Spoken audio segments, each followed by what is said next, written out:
I ছোট লোকের বাচ্চা, রাস্তার পাশে দাঁড়িয়ে কেউ এভাবে ঝালমুড়ি বিক্রি করে? আমার গাড়ির যদি কিছু হয়ে যেত? তোদের মতো ছোট লোকদের শরীরের রক্ত মাংস বিক্রি করে তো আমার একটা গাড়ির চাকার দাম হবে না। আমাদের মতো গরিব ছোট লোকদের সারা শরীরের রক্ত বেচলে যেমন আপনার গাড়ির একটা চাকার দাম হবে না, তেমনি আমার বাবা যদি আজকে ঝালমুড়ি বিক্রি না করে তাহলে রাতে আমাদের পেটে খাবার জমবে। এই গরিবরা যদি রাইগা যায় না, তোদের মতো কোটিপতিগণ রাস্তায় নামতে 1 সেকেন্ডও সময় লাগবে না, 1 সেকেন্ডও না। তোর এই বুকটা কেটে কলিজাটা বের করে দেখতে চাই, কলিজাটা কত বড়।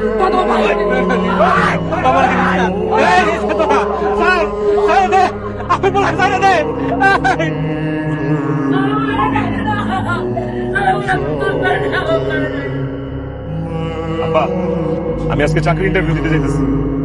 তুমি সারা জীবনে ঝালমুড়ি বেচে আমার লেখাপড়া করেছো, এই দিন আমি কেমনে শোধ করবো আব্বা? কিন্তু আমি এতটুকু জানি, আমি এখন সংসারের হাল ধরতে চাই। আমার জন্য দোয়া করো আব্বা, আমার চাকরিটা হয়। বাবারে, তুই আমার একমাত্র সন্তান, তোর লাগে দোয়া করবো না কার লাগে করবো? আমি দোয়া করি আল্লাহ যাতে তোর মনের আশা পূরণ করে। বাবা তাতে যা, না তো ইন্টারভিউ দেরি হয়ে যাবে তোর। বাবা তাহলে যাই। আচ্ছা বাবা একটু এটা দে, এটা কে? রিক্সাতে যা। আব্বা তুমিও না যাই গেলাম।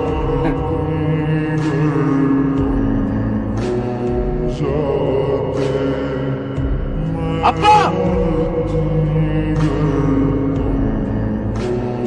আব্বা, আব্বা, আব্বা, আব্বা তুমি ঠিক আছো?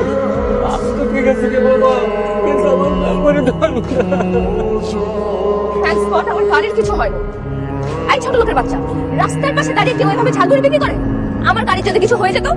তোদের মতো ছোট লোকদের শরীরের রক্ত মাংস বিক্রি করে তো আমার একটা গাড়ির চাকার দাম হবে না। আর যদি কোনোদিন দেখি রাস্তার পাশে দাঁড়িয়ে এভাবে ঝালমুড়ি বিক্রি করিস, একদম জানে মেরে ননসেন্স। দাঁড়ান মেম সাহেব, আমাদের মতো গরিব ছোট লোকদের সারা শরীরের রক্ত বেচলে যেমন আপনার গাড়ির একটা চাকার দাম হবে না, তেমনি আমার বাবা যদি আজকে ঝালমুড়ি বিক্রি না করে তাহলে রাতে আমাদের পেটে খাবার জন্য। আপনি আপনার গাড়ি দিয়ে আমার বাবার ঝালমুড়ির দোকান উড়াই দিচ্ছেন, এখন আপনি আমার বাবাকে জরিমানা দিয়ে তারপর এখান থেকে যাবেন। জরিমানা দেন।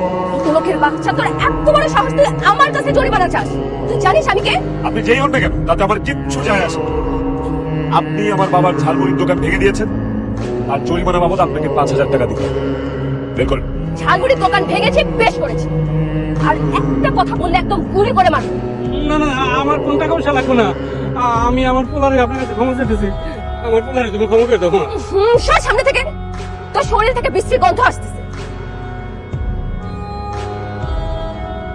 এত বড় সাহস তুই আমার বাবার গায়ে হাত তুললি? তুই শুধু মেয়ে মানুষ দেখে আজকে তোরে ছেড়ে দেবো। যে হাত দিয়ে আমার বাবার গায়ে হাত তুলছিস, এই হাত আজকে আমি ভাইয়া ফেলতাম। আমার বাবার শরীরে ঘামের গন্ধ না, পরিশ্রমের গন্ধ। ওদের মতো গরিবদের রক্ত চুষে খাওয়া বড় লোকের মেয়েরা এটা কোনোদিনও বুঝবে না। তোকে আমি আবার বলতেছি, আমার বাবার দোকান ভাঙছস, সেই জন্য তুই এখন এইখানে দাঁড়ায় জরিমানা দিয়ে যাবি, তাহলে কিন্তু খুব খারাপ হবে। তো লোকের বাচ্চা, তোর এত বড় সাহস, তুই আমার গায়ে হাত তুলছিস? তোকে আমি জরিমানা না, তোকে আমি খুন করবো। Just wait and see. আর দেখ, এসব জেট টেট দেওয়া কোনো লাভ নাই। জন্ম যেহেতু হয়েছে মরতে আমাদের সবারই হবে, আর আমরা গরিবরা মৃত্যুরে ভয় করি না। ঠিক আছে, জরিমানা দেওয়া লাগবে। যা, দিলাম না তোর জরিমানা। আরে কি ব্যাপার, আমার ফোন আমার হাত থেকে কেড়ে নিলি কেন? ভেঙে ফেলবো মোবাইল, সেই জন্য। মানে খুব সিম্পল, তুই যেমনি আমার বাবার দোকান ভাঙছস, তোর ফোনটা আমি এখন এইভাবে আছাড় মেরে ঘুরে ঘুরে করে ভেঙে ফেলবো। না না না না, আমার ফোন ভেঙো না। দেখো আমার ফোনে অনেক জরুরি ডকুমেন্ট আর নাম্বার আছে। ঠিক আছে, তোমার জরিমানার টাকা আমি দিচ্ছি। হ্যাঁ, 5000 টাকা আছে, এই টাকাটা রাখো, আবার ফোন ফেরত দাও। Good. এইবার আমার বাবার সাথে যদি বেয়াদবি করছিস, সেটার জন্য ক্ষমা চাই। ইম্পসিবল, এই লোকের কাছে আমি কোনোদিনই ক্ষমা চাবো না। কি বললি? না না, আমার কাছে ক্ষমা চাও লাগবে না, তুই মোবাইল ফেরত দে। না না বাবা, ও তোমার সাথে বেয়াদবি করছে। ও যতক্ষণ তোমার কাছে ক্ষমা না চাবে ততক্ষণ পর্যন্ত এই মোবাইল ওর আমি দিব। এই দাঁড়া আছিস কেন? ক্ষমা চা, নাহলে কিন্তু। এই ফোন ভেঙো না। আচ্ছা দেখেন আঙ্কেল, আপনি আমাকে ক্ষমা করে দিন। I am sorry.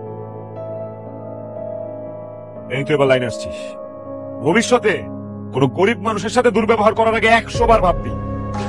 এই গরিবরা যদি রেগে যায় না, তোর মতো কোটিপতিগণ রাস্তায় নামতে 1 সেকেন্ডও সময় লাগবে না, 1 সেকেন্ডও না। চলো বাবা।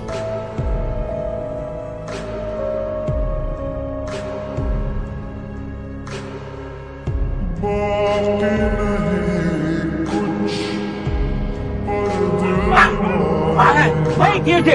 আরে আরে আরে কি করতেছিস এগুলি? এই আর এই কি করতেছিস এগুলি?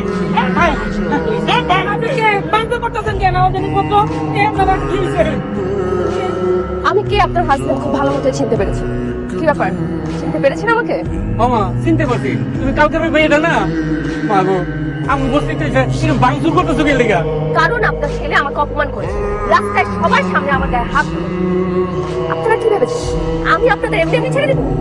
এই বাড়ি ঘর বস্তি সবকিছু আমি জ্বালিয়ে ছাড়খাড় করে দেবো। এই বস্তি আপনি আগুন দিয়ে পুরো ছারখার করে দিবেন, আর বস্তির মানুষজন কি বলবে আঙ্গুল চুষবো? হ্যাঁ, মাথায় যতগুলা চুল আছে না, একটা নিয়ে আমার বাড়ি ফিরে পড়ে কিন্তু সব চুল আমি ফিরে রেখে দেবো। এই চুপ! আর একটা কথা বললে জিভ টেনে ছিঁড়ে ফেলবো। এই গাড়ি আজকে নিয়ে চল। কি করছিস? আমার বলা কি করছে? কেন নিয়ে যেতেছ? কি জন্য নিয়ে যেতেছ? শাস্তি দিবি।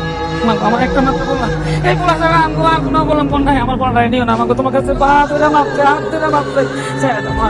আমার তো কইলে আমার শাস্তি দাও, আমার শাস্তি দাও, ওর বাপের শাস্তি দাও, তুমি ছেড়ে দাও মা, আমার বলা নিও না। মামা তোর যা শাস্তি তোর আম করো, আমার পোলাটা ছেড়ে দাও মা।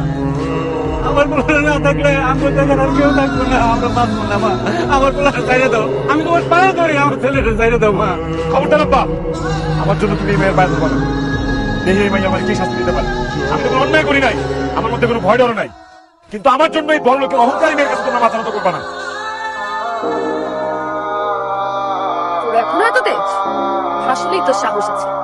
তোর এই বুকটা কেটে কলিজাটা বের করে দেখতে চাই কলিজাটা কত বড়। এই নিয়ে চল। বাবা এই ছেড়ে দাও, ছেড়ে দে, আমি বলে ছেড়ে দে।